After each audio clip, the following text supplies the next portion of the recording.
Hello everyone, तब आज बात करने वाले हैं खेसारी लाल यादव जी और सुदीक्षा झा का एक बहुत ही बेहतरीन मूवी के बारे में, जिसका रिलीज डेट आ चुका है और ये यूट्यूब पे वर्ल्ड डिजिटल प्रीमियम होने वाला है, यानी यूट्यूब पे ये रिलीज होने वाला है। उससे पहले बता दें, इसका निर्माता है सुरेंद्र प्रसाद जी और निर्देशक है लाल बाबू पंडित जी, जो कि आपको स्क्रीन के ऊपर दिखाई दे रहा है, जिस मूवी का नाम है राजा की आएगी बारात।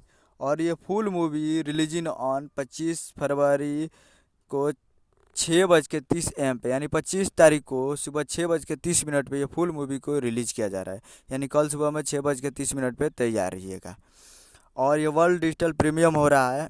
और इसमें संगीत दिए हैं ओम झा जी और गीत लिखे हैं प्यारेलाल यादव, कवि जी व यादव राज जी, दो मिलकर इसमें गीत लिखे हैं। और इसमें मारदार का दिलीप यादव जी शूट किए हैं। और 25 फरवरी को सुबह 6:30 पे तैयार रहिएगा, जो कि खेसारी लाल यादव जी और सुदीक्षा झा का एक काफ़ी बेहतरीन मूवी है। Emotional comedy and romantic romance से भरा ये मूवी है। और ये 25 तारीख को सुबह 6:30 पे फुल मूवी को रिलीज़ किया जा रहा है। तो SRK music Bhojpuri YouTube channel पे फुल मूवी को रिलीज़ किया जाएगा। SRK music Bhojpuri YouTube channel पे कल सुबह में तैयार होगा। उम्मीद करें वीडियो चला हो, चैनल को सब्सक्राइब बेल आइकन प्रेस कर दीजिए और वीडियो को लाइक कर दीजिए। मिलते हैं अगले वीडियो में, तब तक के लिए जय हिंद, जय भोजपुरी।